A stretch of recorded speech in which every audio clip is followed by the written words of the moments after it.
Pozdrav dragi gledatelji i dobrodošli u novu live emisiju podcasta Nadu za Goricu. Ovo je 10. emisija, u zadnjem smo danu predizborne kampanje. Brzo je prošlo već 9 epizoda.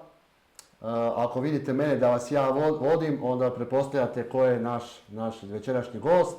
To je naša kandidatkinja za gradonačelnicu Velike Gorice, naša Nada za Goricu. Dobro večer Nada i dobrodošla nam ponovo na naš, u stvari tvoj podcast, jer ti si većinom odradila sve ove emisije.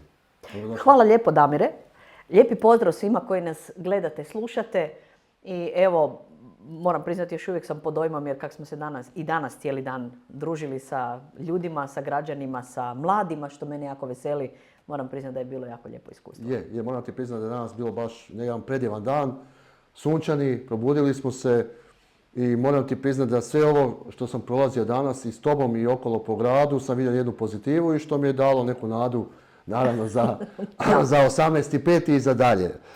Daj mi reci, evo, za početak, kako bi ti opisala svoje iskustvo tijekom ove kampanje? Naime, počeli smo praktički prije 2 mjeseca, si na istom tom mjestu gdje smo danas bili, na trgu Stjepana Radića, si obznanila znači svoju kandidaturu. Evo, prošle 2 mjeseca i reci mi svoje iskustvo tijekom ove kampanje.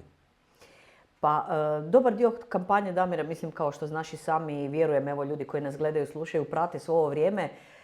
Ono što me posebno veseli, to je imam osjećaj da je zadnjih nekoliko dana, a i tjedana, baš onako doza optimizma se primijeti na ulici, dakle kod slučajnog susreta s ljudima, kod ljudi koji prođu na ulici pa mahnu.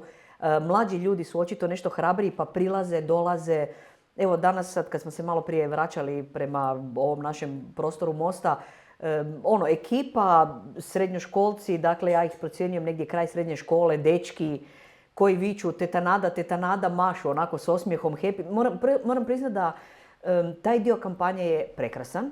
Ovaj dio kampanje koji smo se trudili, a ja se nadam da je i do naših glasača na kraju, ako već pričamo sad, jer izbori su u nedjelju 18.5. Nadam se da su poruke došle, trudili smo se biti prisutni na digitalnim platformama, u online svijetu smo bili itekako aktivni. Trudila sam se isto tako doći do građana što više na ulicu, trudila sam se apsolutno na sučeljavanje koje je bilo, u biti sam se jedino i odazvala. Stvarno sam nastojala i trudila se i na kraju i cijelom timu se zahvaljujem jer stvarno mislim da smo odradili, pa usudim se reći, jedan dobar posao jer nakon 2 mjeseca ovako pozitivne reakcije dobiti od sugrađana je nešto što moram priznati mene kao nadu na kraju veseli jer mislim da u tom osmijehu, mislim da u tom lijepom pogledu, mislim da u tom kad mladi ljudi viču teta Nada, da je to nešto što, nadam se da ta riječ nada da će u njima živjeti zapravo cijeli njihov život. Da. Pa moram ti priznati da, evo ja sam kak se zove isto osjetio nešto, znači tu pozitivu, tu dobru vibru, ljudi su prolazili. Moram ti priznati da mi je ostalo u sjećanju kada smo sjedili u jednom kafiću, kada smo družili se nakon tih svih, ajmo reći, cijele kampanje toga dana, da su ta mlađa ekipa dolazila i pričala ti, djeca su najiskrenija pa ti kažu u biti, jer čuju od svojih roditelja, a i kažu ti probleme koji su bili. To mi je nešto recimo ostalo u sjećanju i to mi je nešto fenomenalno jer uvijek pričamo za te naše mlade, što i kako, ali evo, to je nešto što je meni ostalo u sjećanju. Tako ja ovim putem pozdravljam sve naše mlade, sve mlade dečke, cure koji nas pozdravljaju, ne znam kako vama, mislim pozdrav je postao nekakav ne znam kako vama na ulici. Moram priznati da je to nešto što je onako lijepo zaživjelo. Ali ne sa dozom gorčine, nego ono što mene veseli i ne patetike nekakve, ne nekakvih onak loših osjećaja, nego baš nekakva onako dobra emocija, dobra energija. Koga god sam pitala od tih ljudi kak vam se čini, joj super je, joj odlično je, joj samo tako dalje. Tako da, evo, nadam se da smo probudili tračak nade. Pa ja se isto nadam, vidjet ćemo sve, ja se isto nadam i mislim da je bila pozitivna kampanja. Ukazivali smo na stvarne probleme, nismo bili negativno nastrojeni na jednog protukandidata, što smo i danas i rekli u medijima i mislim da su ljudi, naravno, da smo došli do ljudi i rekli svoje, to jest tvoj program koji je. Daj mi reci, koji ti je baš trenutak ostao u posebnom sjećanju? Iz cijele kampanje? Da. Pa čak mogu reći nešto što, evo, ne znam koliko će ljude iznenaditi ili ne. Ostala mi je presica na jezeru Čiče. Baš mi se presica na jezeru Čiče urezala jer tamo je nekako baš ona cesta koja vodi, jel, kad smo se vozili do te lokacije gdje smo imali točno presicu, to je jedna cesta koja je onako dosta simbolična. S lijeve strane je samo jezero sa svim svojim problemima i potencijalima, a sa desne strane prekrasna proizvodnja hrane. Zasijano je jako puno toga, lijepo za vidjeti, navodnjavanje je riješeno. To je onako jedan detalj koji mi je baš ostao, taj smiraj jezera, ogroman potencijal koji ima i baš mi pokazuje zapravo simboliku cijelog tog velikogoričkog kraja, cijelog tog potencijala. I ono, Damire, što sam ja i na početku rekla, da, ja stvarno želim, naravno da moram reći što mislim da nije dobro, jer moramo detektirati, moramo analizirati stanje i reći ok, nulta postava je ova. Međutim, potencijali su stvarno veliki, potencijali su stvarno ohrabrujući u biti. Tako da, evo, to je jedan detalj koji mi je baš onako svježije, jer to je presica koja je bila prije nekoliko dana, ali to je baš, evo, nekako detalj koji je i apsolutno tih puno detalja ljudi, mladih i ljudi onako već u pristojnim godinama. Evo, sjećam se jednog para, recimo jedan detalj za cvjetnicu kad smo dijelili maslinove grane.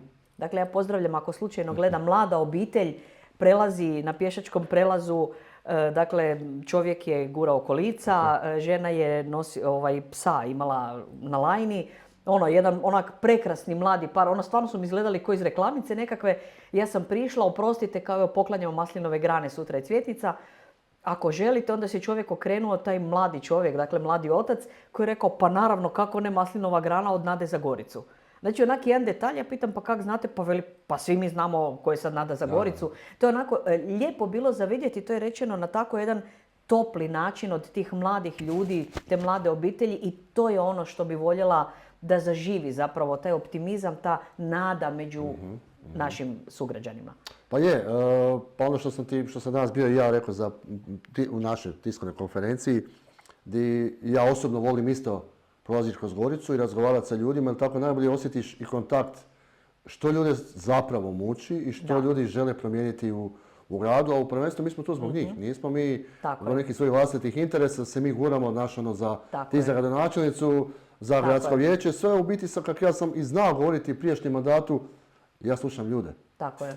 To su sve njihovi problemi, to nisu naši problemi. To su zajednički problemi i zato ga iznosimo i zato želimo da se ti problemi riješe. I ono što je bitno, Damir, ako mogu sad ovako se tu ubaciti, mislim da je jako bitno da svi zapravo ljudi velikogoričkog kraja, općenito, svi mi koji tu živimo, budemo svjesni da je ovo naš dom. Ja jako volim tu riječ dom i ovo je naša domovina.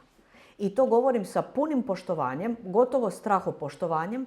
To je mjesto gdje na kraju krajeva i ti i ja odgajamo svoju djecu, gdje naše obitelji žive, gdje meni je jako bitno zapravo i kako izgleda, ne znam, moj vrt i kako izgleda staza ispred moje kuće i s kakvim ljudima se družimo i tko je sve oko nas, šta se događa oko nas. I mislim da je bitno da ljudi shvate sad u nedjelju kad su izbori. Onako, ne znam zašto se omalovažavaju lokalni izbori, međutim mislim da lokalni izbori zavređuju gotovo veću pažnju nego takozvani veliki nacionalni izbori.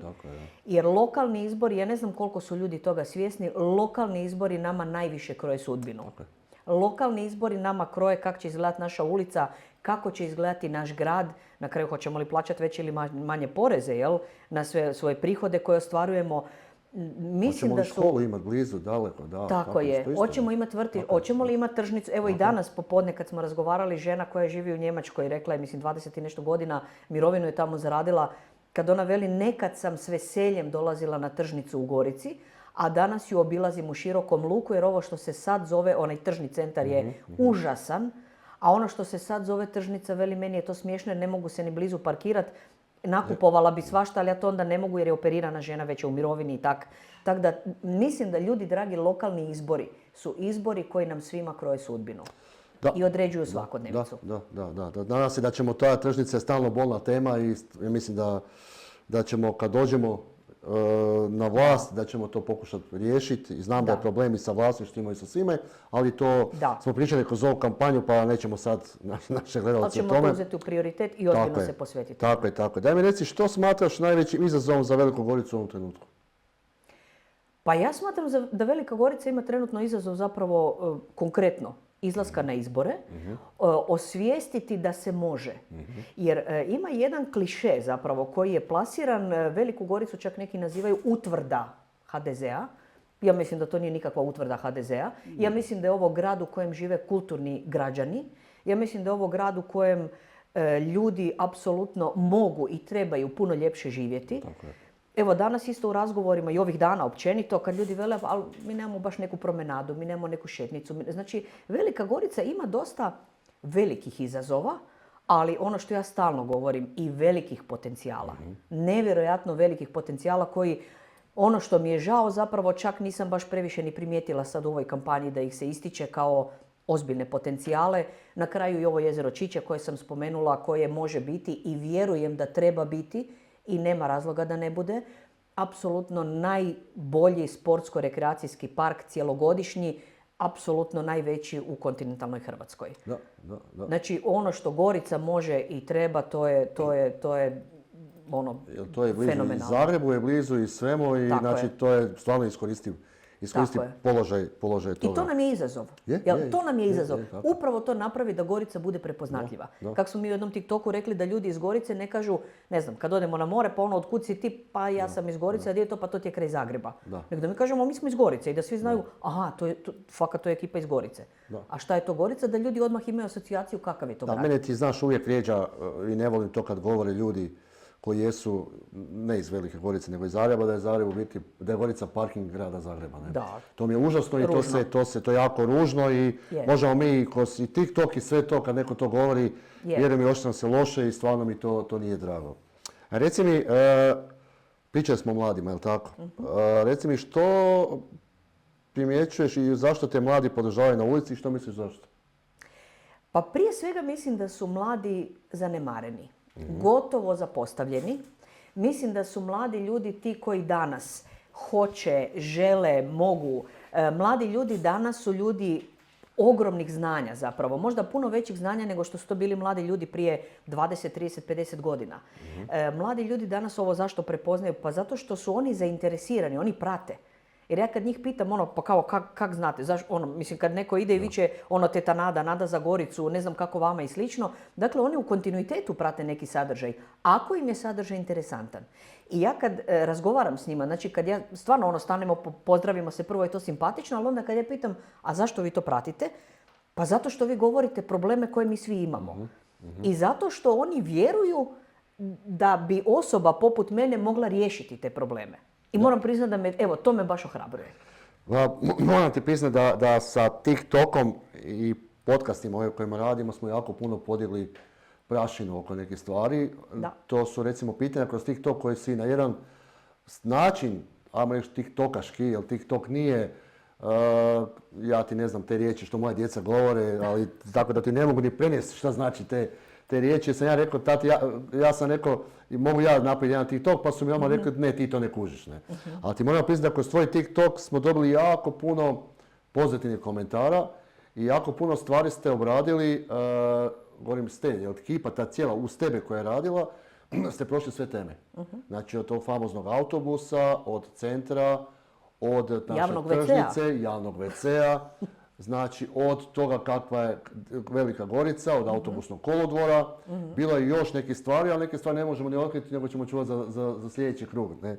Tako da daj mi reci, otkud ti te ideje oko toga i ako možeš malo o toj ekipi koja je radila s tobom, jer interesantno je, ja kad sam pričao s tim našim glumcima, su mi govorili da su malo ne davali autograme nekim tetama i ljudima koji rade po dućanima i ostalima. Pa evo, malo oko toga, jer moram ti priznati da ste jako puno prašine podigli. Smo zajedno. Podigli smo jako puno prašine i dobio sam neka glupa pitanja tipa, znaš imate vi botove, vi to dižete, podižete, gledano što ja ti moram priznati da ja apsolutno to ne kužim. I mrzim kad mi to neko govori da mi to imamo, mi to stvarno nemamo i ne radimo takve stvari. Tako da daj mi malo oko toga, molim te ispričaj i našim gledateljima da čuju. Ne? I malo tu ekipu ako možeš ukratko predstaviti. Može, naravno, sa velikim veseljem i s velikim ponosom. Ono što stvarno mislim da je dobro da ljudi shvate, dakle, zašto mi u studiju uvijek imamo cvijeće? Zašto mi u studiju uvijek se trudimo zadržati neku originalnost? Zašto smo mi kao ekipa napravili to što smo napravili do sada? A vidjet ćete šta tek čeka nas. Zato što prije svega ono što radimo, to je stvarno vjerodostojno i autentično. Na primjer, na nekim fotografijama i kad uglavnom sam ja birala što ćemo objaviti, onaj prvi screen na TikToku, ja srećom nemam te komplekse da to mora biti scena i kadar u kojem ja izgledam najljepše. Nego sam nastojala uhvatiti kratki isječak, riječ ili nešto što mislim da je bitno kao poruku prenijeti. Ekipa koja radi TikTokove, evo ja sad ovim putem se moram zahvaliti maksimalno, prije svega to je moja obitelj. I to je moja Lea, to je moj Dario, to je moj Luka, ekipa koja nam je u puno TikTokova glumila, to je naša Valentina, to je naš Zlatko koji me oduševio, koji je toliko prirodan, da je to fenomenalno, Lucija, Ema, dakle stvarno ekipa. Moramo spomenuti Lucijana i Ivicu, jel tako? Tako naše je, turiste, Lucijan i naše Ivica, turiste autobusni kolodvor, naš gdje je autobusni kolodvor. Da. Evo, stvarno ekipa koja je to radila s dušom i srcem, prirodno, jer što je još bitno? Mislim, nije tajna i ljudi koji su malo čitali o meni znaju da sam ja u marketingu stvarno već preko 20 godina i držim i edukacije i predavanja i analitiku u marketingu, bavim se dugo tim. Ono sve što je u teoriji, ja sam rekla, ok, ajmo sad vidjeti da to stvarno funkcionira. Mlada ekipa koja je tiktokera i oni koji su pisali scenarije, najčešće je to bila Lea naša, ozbiljno smo razmatrali kako ćemo obraditi neku temu. To je stvarno bio ozbiljan pristup, ozbiljan brainstorming, ozbiljna izrada i postavka strategije. Kod obrade Luka je znao dolaziti s nekim idejama, ajmo sad ovako pa ćemo vidjeti, to će se. Tako da evo, baš smo se posvetili tome. Ono što mi je drago da je to našlo tako dobar odaziv, jer ono što ja imam običaj reći, ljudi nisu glupi. Petoparačka demagogija nekakva, pa i u politici. Ti znaš dobro da ja nisam političar, dakle ja nisam neko ko se bavi politikom, ja sam iz realnog sektora dolazim. Naprosto ove neke floskule koje se plasiraju, glumatanja, to ne prolazi. I ono što se ja ponovo vraćam, mladi ljudi koji su glavni konzumenti toga su naučeni u prvih nekoliko sekundi vrlo brzo prepoznati što je vjerodostojno, što nije. I jako teško im je prodati lažnjak, kak se veli. Tako da tim više me veseli. Da, čuli smo naravno, neki su nam ljudi prilazili, pa čak i neki protukandidati, pa mislim i pozdravljali ne znam kako vama. I to je bilo isto simpatično za vidjeti i ovim putem ih pozdravljam. I ako neko sumnja, da, mi zaista nismo koristili botove, niti ih koristimo, nemamo lažne profile. Kako se to radi, tako da evo iskreno. Evo, stvarno nemamo lažne profile. Mislim, to je svako ko malo ozbiljnije to pogleda, vrlo lako će shvatiti da je to ono što se veli organski ili prirodni rast bio, tako da... Moram ti priznat, ja inače ne pratim Eurosong, nego djeca to moja znaju nekad, ne, ali ono što je interesantno da je, mogu spomenuti slobodno, voditelj Duško Čurlić, pozdravljam ga ovim putem, spomenuo, ne znam kako vama, ali ta pjesma je bila, taj nastup u stvari je bio dobar. Što je interesantno kako je ta rečenica u stvari zaživjela u narodu, ali činjenica je običaj je da se govori ne znam kako vama, ne. Tako da, dobro, odlično, mislim, TikTok me oduševio. Dolazim iz te generacije koje nisam na TikToku, ne pratim ga, to jest ne da ga ne pratim, nego ne znam kako napraviti taj TikTok da bi bio vrlo uspješan i doprijeti do tih generacija koje ga prate. Ali evo, zato ti kažem da hvala i našim glumcima. Pogotovo me impresioniralo recimo gospodin Kolak, Marijan, koji je glumio penzionera. Njega svakako ne smijemo zaboraviti. Koji je odglumio to i naše cure vrlo koje su... uvjerljivo. Ja ti moram priznati da svaka čast ovoj ekipi koja je radila od početka, znači od scenarija, od toga svega i da ste uspjeli složiti TikTokove naravno. Moram ti priznati da su i podcasti bili odlični, da su bili gledani, da su ljudi pitali za podcaste, imala si i dobre goste. Sve recimo goste koje si pokušala dosegnuti sve sektore života našega koji jesu. Znači imali smo saborske zastupnike naše, Nikolu i Zvonu, imali smo našeg Zlatka koji je umirovljenik, a ujedno i vođa navijača, pa ti je pričao iz tog sektora, imali si svoga zamjenika Ivana, pa daj mi malo o tome priče, tvoje iskustvo o tim podcastima.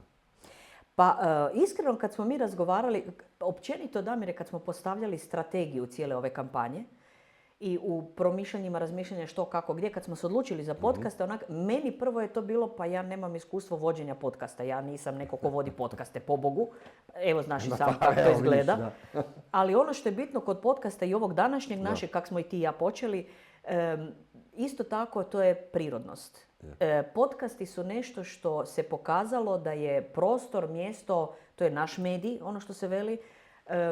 Jako je teško doći do ljudi ako nema čovjek s jedne strane velike budžete, s druge strane politički utjecaj, pa ima medije koji ga moraju slušati i pratiti. Podcasti su prostor gdje su i gosti opušteniji. To je prostor u kojem se mogu razne teme otvarati. I iskreno, evo, meni je drago da su podcasti zaživjeli toliko, da imamo jako dobre zapravo povratne reakcije, a isto tako mi je drago da smo mogli neke teme obraditi koje je gotovo nemoguće na bilo koji drugi medijski kanal na taj način plasirati i na taj način obraditi. I ono što je jednako bitno, to je jedan trajni kapital koji ostaje. On je snimljen, na YouTube-u je, uvijek se može pogledati, primijetimo zapravo i naknadne preglede, komentari koji dolaze su jako lijepi. I to mi je drago, tako da trudili smo se obraditi dosta tema i na kraju krajeva ideja je cijela bila jer u nedjelju treba neko doneti odluku kome dati povjerenje da vodi ovaj grad. Dati povjerenje nekome jer prije 2, 3, 4 mjeseca pitanje koliko ljudi je baš znalo previše ko je Nada Finderle.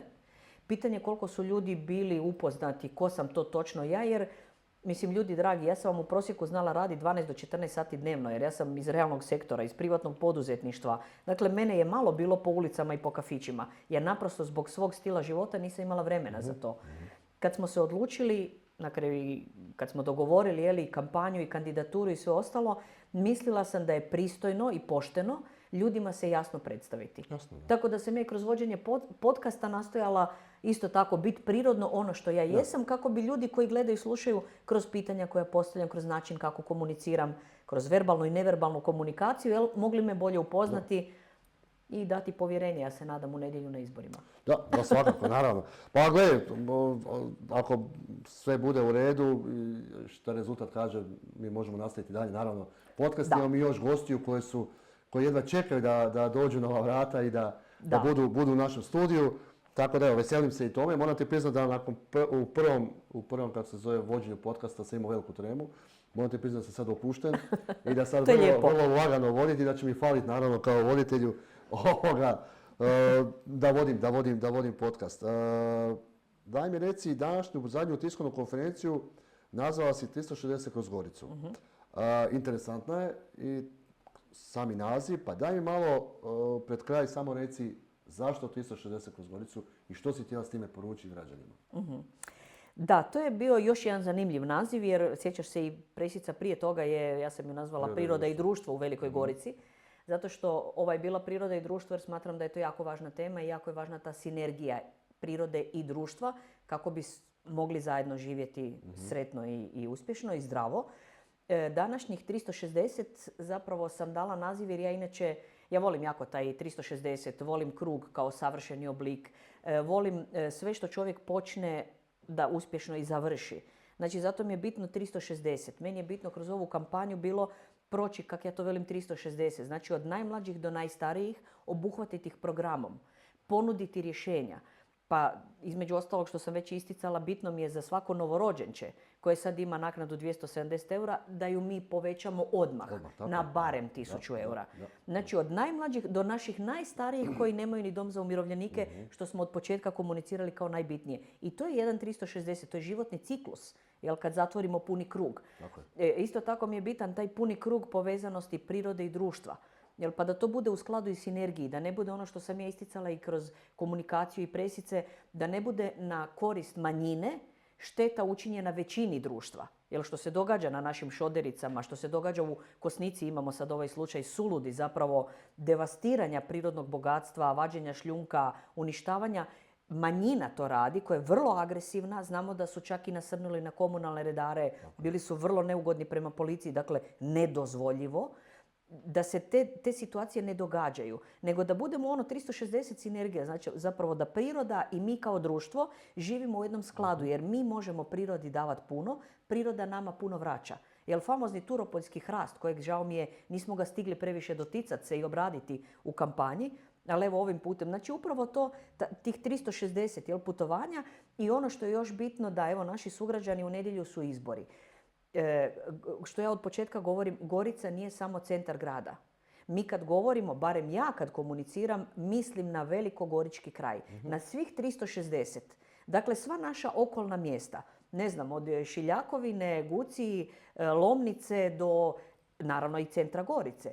Ali 360 mislim da, barem ja kad govorim i kad promišljam i u programu, nekad govorim o sigurnosti, o zdravstvu, o demografiji. Ja stvarno to mislim na 360. Na svakog, pa i onu bakicu koja živi u najudaljenijem selu, najudaljenijem od centra Velike Gorice. I zato je 360 kroz Goricu. Jer mislim da moramo gledati, na kraju krajeva kad se rade neke strategije u gradu, mi moramo gledati cjelovita rješenja 360. A ne ono, zakrpat ću ovu cestu, 3 puta ću ovu ulicu promijeniti pješački kolnik, a kod mene u Velikoj Mlaki jako puno ulica još nema niti jednu pješačku. Mi bi bili sretni u nekim ulicama da imamo najstariju pješačku stazu, ali nemamo još nikakvu 2025. godine. Slažem se s tobom. Evo, zato 360. Da, ima tu otvorenih stavki, vjerujem i kod toga asfaltiranja, gdje i kako, tako da dobili smo pitanje jedno na YouTube-u koje glasi pitanje za buduću gradonačelnicu, gospođo Nado, kako ćete proslaviti ulazak u drugi krug? A nakon toga i veliku pobjedu na izborima. Ja vjerujem da ćeš sa svojom obitelji prvo, jel tako? Da. Prije svega ja se zahvaljujem na ovako velikom povjerenju, znači da neko već misli da je to. Taj neko definitivno ima nadu i vjeru, da može biti promjena, da može nam biti bolje. Da, ja mislim da prije svega ću sa svojom obitelji koja je stvarno mi bila podrška neopisiva cijelu ovu kampanju. Mislim da uz neke dobre tamburaše, moram priznati, ja sam odgojena, dakle, kad se radi, kad se slavi, kad se fešta se. Znači, uz neke dobre tamburaše, uz odabrano društvo, uz Mostovce koji su bili velika podrška, apsolutno veliki angažman napravili svi skupa, do dragih prijatelja, do nevjerojatnih ljudi koji onako, neko od kog očekuje čovjek i podršku i pomoć, nema ga, utihne potpuno, a neki ljudi izniknu i pojave se za koje ne bi čovjek nikad rekao, ali donesu fenomenalnu energiju i daju dodatnu motivaciju. Evo, tako da mislim da tu ima mjesta, jer stvarno sam nekako životno zapravo živim tako da kad se radi i ono što, tako sam i djecu odgajala, tako i sama nastojim živjeti, sve što radiš, radi najbolje što možeš.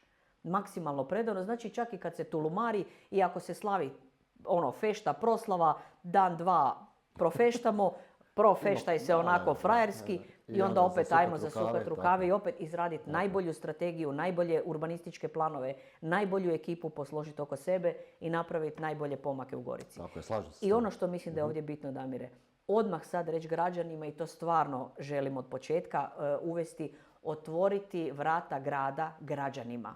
Omogućiti ljudima da mogu komunicirati sa predstavnicima gradske vlasti. Da. I tako mislim profeštati. Znači sa stvarno ljudima koji hoće čistog srca, dobrih namjera u profesijama u kojima su oni jako dobri. Jer se ljudi već i sami javljaju i mislim da će to biti zanimljivi kontakt. Tako je, a ne da politolog postane, ne znam, direktor nečega koji nema veze sa firmom. Tako je, slažem se. Tako je. Na što ne bi ja puno dugo gnjavio, s obzirom da smo mi puno toga i rekli kroz ovu kampanju i sve, kroz ovaj podcast. Daj mi reci za kraj što bi poručila građanima Velike Gorice koji se još nisu odlučili za koga glasati i naravno koji se dvoume da li izaći na izbore ili ne. Što mislim da je dosta bitna poruka, jer ja sam uvijek u porukama da moraš izaći na izbore. Jednostavno čovjek, to mu je prilika pokazati šta misli i sad mu je prilika reći da li se slaže s ovim što trenutno ima ili ne slaže. Bože dragi, ako se slaže, glasaj za koga misliš glasati, a ako se ne slažeš, promijeni. Uvijek se može promijeniti. Slažem se s jednom tom rečenicom danas koju sam čuo na tiskovnoj konferenciji koja se rekla da nije istina da nemaš za koga glasati. Kad ljudi tako kažu, to znači, moje mišljenje to znači da podupireš ovo što imaš sad. A ne da nemaš za koga glasati. Uvijek imaš za koga glasati i bar imaš kandidate, izabereš kandidata, a ako ti ne valja, promijeniš ga za 4 godine, je li tako? Tako je. Tako da ima suga. Tako da daj mi reci onda što bi poručila građanima Velike Gorice za kraj i naravno koji razmišljaju da li izaći na izbor ili ne. Pa ovak, za kraj, ono što ja volim reći, kak sam i počimala podcaste i kak se ja obraćam i Ja sam znala i u kompanijama i kad god sam radila neke strategije, ja vam uvijek to sve radim za ljude. Dakle, dragi ljudi, jer prije svega mi smo svi ljudi. Dragi ljudi, aj ovako razmislimo, politika nam svima kroji život. Htjeli mi to ne htjeli, politika nama kroji i određuje život. Politika određuje hoćete imati aglomeracija famozna koja nije gotova već godinama. Politika određuje hoćete imati kanalizaciju, a brojna naša sela ju nemaju. Politika određuje koji su prioriteti. Politika određuje hoće djeca ima vrtić. Dakle, to određuje politika. Cijene koje jesu vrtića svega. Tako je. Onih famoznih preko 300.000 eura mjesečno koje plaćamo autobuse i slične to su nevjerojatne stvari. To ljudi određuje politika. Je li vama bitno kako ćete živjeti? Ako je, evo prilike, ovu nedjelju imate priliku dati onako putokaz, smjernicu. Ovu nedjelju zaokružite i na taj način određujete smjer u kojem će dalje ići grad Velika Gorica. Ali ono što je bitno, vaš život. Hoćete li imati starački dom? Nećete. Hoćemo li imati dom zdravlja? Nećemo. Hoćemo li imati specijalista u Gorici? Nećemo. Hoćemo li imati dobru hitnu ili će velikogorička hitna biti samo ko policajac na križanju koji vas šalje, odite u Zagreb kod nekog stručnjaka. Ljudi, to biramo u nedjelju. Ono što je još bitno, mislim da ljudi moraju shvatiti, tu priliku imamo rijetko, samo svake 4. godine. I sad prosječan čovjek nek si izračuna koliko dugo živi i koliko puta u životu ima priliku glasati na lokalnim izborima. Jako malo. Mislim, realno, ako živite 80 godina, ljudi, samo 20 puta imate pravo, a čak ni to ne, zapravo ne 20, sa 18 možemo početi glasati. Znači, mi nekakvih koliko, 16, 17 puta, u principu 16 puta možete izaći glasati. Što je suludo, prosječan čovjek koliko živi, to je jako malo. A živimo život svaki dan. Znači, hoćemo li izaći na izbore? Nećemo. Je li vam bitno kako živite ili nije? To je moje osnovno pitanje kad meni neko kaže pa ne znam. Druga floskula koja se nameće je upravo ova. Pa nema smisla, ništa se ne može. Tak i tak se niš ne može. Tak i tak je ovo utvrda HDZ-a. Što znači utvrda HDZ-a? Što znači ništa se ne može? Ajmo ovak, matematički gledano. Prošli puta na izbore je izašlo oko 10 i nešto tisuća ljudi. Nije izašlo 40.000 ljudi. Dakle, suludo. Ono što, to su jako loši brojevi. Nama preko 50% ljudi ne izlazi na izbore. Mislim da, evo, ljudi, prilika je sada, u nedjelju, otprilike nam svima treba oko 20 minuta do pola sata, izađemo na biračko mjesto, zaokružite, odaberite, ponuda je, usudim se reći, raznolika. I na kraju, šta je još bitno u psihologiji čovjeka, čisto elementarna logika nalaže. Ako radiš isto, kako očekuješ bolji rezultat? Znači, ako ste prezadovoljni, ako vam je stvarno super, kao što možemo čuti od premijera i nekih ljudi, pa onda vam je super, blago vama, super. Ali ljudi, ako želite da vam bude bolje, ajde razmislite šta napraviti u nedjelju. Za početak najvažnija stvar, izađite na izbore. Bitno nam je da što više ljudi izađe na izbore. Tako je. Evo, znači prošla dva zapravo, 2021. i 2017. na lokalne izbore nam nije izašlo niti 50% ljudi, što je poražavajuće. I šta je još bitno da ljudi shvate? Svi vi koji ne izlazite na izbore, dali ste glas ovima koji su već sad na vlasti. To je isto bitno ljudima poručiti, jer zapravo ljudi si misle, ba neću izaći, nemam šta. Ok, znači aktivno njih podržavate. Da. I to isto morate s tim ići spavati na večer. Dakle, u nedjelju iza 7 na večer kad se zatvore biračka mjesta, ili ste dali aktivno svoj glas, ili ste se povukli i rekli neka drugi ljudi određuju kako ću ja živjeti. I to je osnovna poruka. A ne poslije kukat. Znači imate priliku sad i vi, svaka kap pomaže, jel, činiti jedan dobar slap, tako i ovo. Sad kad su izbori, ljudi, pita vas se sad i opet moramo čekati 2029. Jel? Tako je, da. Znate vi kad će biti 2029. Do tad kak će nam svima biti, vidjet ćemo. Ali u nedjelju imamo priliku reći, evo, ja bih htjela da to ide u tom smjeru. Lijevo, desno, sredina, gore, dole. Izađite i recite što. A ako ne, drugi će odrediti za vas kako ćete vi živjeti, vi i vaša obitelj. Tako je. Dragi ljudi, izađite na izbore, 18.5. Pozivam vas sve. Biće lijepo vrijeme. Prognoza je odlična, je li tako? Tako da, evo, kavica, lijepo, fino u svoju obitelj, zajedno ili sami, prošetajte se, ne treba to puno, zaokružite, ubacite, naravno glasajte za Nadu našu, Nadu za Goricu, glasajte naravno i za listu našu za gradsko vijeće, u kojoj je jako, ono što sam već rekao, je stručna ekipa koja je uz nas, koja stoji iza toga i posebno pozdravim naše partnere koji su s nama i našeg Lucijana i Antonija sa svojom ekipom. I Nado, evo za kraj, bi te malo iznenađenje tebi dao. da ti se zahvalimo za ovo svemu što je do sada. Daj mi sekundu samo, znaš, tako da... Ljudi, ne znam kako vama, ali fora je. Evo, da ti se zahvalim. Wow, kavalir. Evo, izvoli, ovako ću te, mogu te se ustati. Joj, hvala.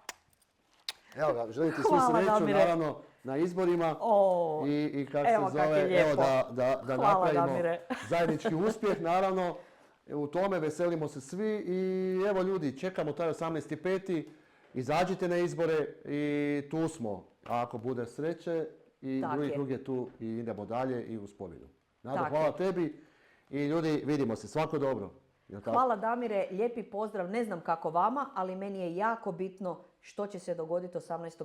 i meni je jako bitno kako živi moja obitelj i kako živim ja. Tako je. I zbog toga izlazim na Tako je, izbore. tako je. Zato pozivam i vas. Tako je. Hvala, Hvala ti na reći cvijeću. nema na čemu, ugodan je bio iznenađenje. podcast i ja moram priznati da će mi faliti podcast i ja bih volio nastaviti sa time. Tako da ljudi, svako dobro, ugodan vam vikend želim i vidimo se 18.5. Pozdrav svima.